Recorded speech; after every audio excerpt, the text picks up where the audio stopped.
It's a fascinating and, let's be honest, a pretty humbling question. Why do incredibly smart people so often make predictably bad decisions, especially with money? Today, we're going to dive into the psychology behind why we fail and explore the mental wiring that can lead even the sharpest of us down the wrong path. So let's start right there with that big question. Why do smart people make bad decisions with money? Well, a lot of the thinking on this suggests that the answer has less to do with our IQ and a whole lot more to do with the fact that our brains, well, they just weren't really designed for the modern financial world. And that really gets us to the core conflict. We're trying to navigate this incredibly complex, abstract world of modern markets using a brain that evolved for something totally different: immediate, physical survival. This fundamental mismatch seems to be at the heart of so many of our struggles. Yeah, this slide really lays out the problem. Our survival brain is built for speed, for conviction. It uses these mental shortcuts, heuristics, to make snap judgments. But market reality, it's the total opposite. It's about probabilities, not certainties. It's full of ambiguity, and the feedback on our decisions can take forever to arrive. It's kind of like our hardware just isn't optimized for this very modern software. So this mismatch gives rise to something called cognitive bias. You can think of these as the predictable bugs or glitches in our mental operating system. And the key word there is predictable. These aren't random errors. They are systematic, repeatable ways we stray from rational judgment, especially when we're facing uncertainty. And in financial markets, uncertainty is pretty much the only thing you can count on.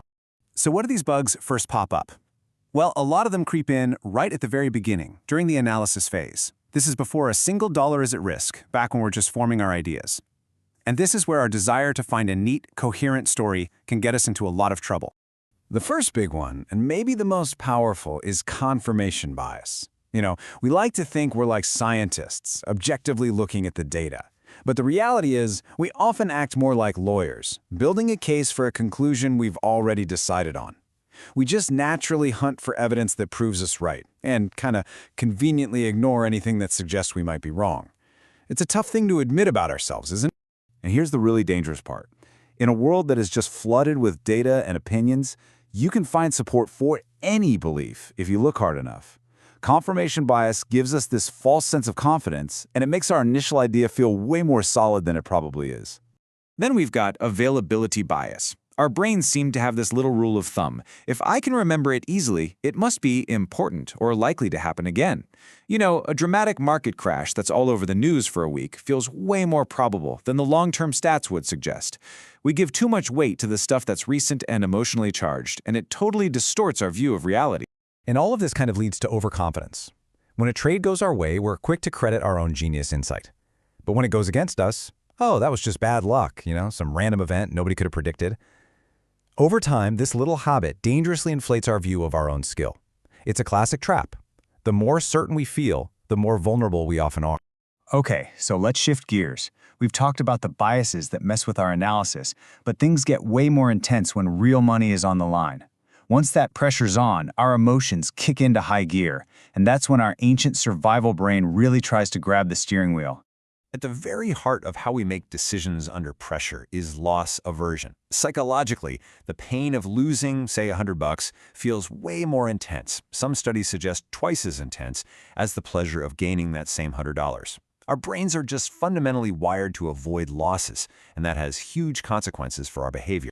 So how does this actually play out? Well, because we hate that feeling of a realized loss, we tend to hang on to losing positions, just hoping and praying they'll get back to even. At the same time, we rush to lock in small profits because it gives us a quick little hit of relief. The result is often the exact opposite of what you should do. We end up cutting our flowers and watering our weeds. We also fall prey to anchoring bias. This is where we get psychologically stuck on some initial piece of information. And for traders, it's usually the price we paid. So we stop asking, is this a good investment right now? And instead we keep asking, am I up or down from where I bought it? That anchor just clouds our judgment and stops us from seeing the situation for what it is today. Okay, so we've done our analysis, we've managed the trade under pressure, but the mind games aren't over. This final stage is maybe the most damaging of all, because this is where our biases mess with our ability to actually learn from what happened. All right, next up is outcome bias, and this one is so tricky. It's our tendency to judge how good a decision was based purely on the result. Think about it. If you make a really reckless bet and it happens to pay off, you feel like a genius. But if you make a really thoughtful, well-reasoned decision that just gets hit by bad luck, you feel like an idiot. And you can see how dangerous this is, right? It just completely corrupts the learning process. Instead of getting better at making good decisions, we end up just chasing random outcomes. We reward ourselves for getting lucky and punish ourselves for being unlucky. We end up learning the exact wrong lessons. This slide really brings it all home. See, these biases don't just cause random mistakes, they combine to create these stable, repeatable patterns of failure. For instance, confirmation bias can lead you to stubbornly stick with a bad idea. Loss aversion often creates a pattern of many small wins followed by a few catastrophic losses. And outcome bias? That can lead to strategy churn, where you're just constantly jumping from one thing to the next, never sticking with anything. And this is the truly sobering takeaway from the source material. When you add all these biases up, the result isn't just an occasional slip-up. It's a state of persistent underperformance, combined with high confidence that we know exactly what we're doing. It's this perfect storm of being wrong, but feeling like you're right. Okay, so that's a whole lot of bad news. It can feel like we're just wired to fail in this environment. So what do we do about it? Well, the sources suggest the answer isn't to try to be less human or to eliminate these biases with sheer willpower. The answer, it seems, lies in structure. This naturally leads to a common question. Should we just let the computers take over? Are they just better at this than we are? Well, the answer seems to be a little more nuanced than a simple yes or no. The real difference isn't so much human versus machine. It's about where, in the whole process, we allow our very human, very real biases to have influence.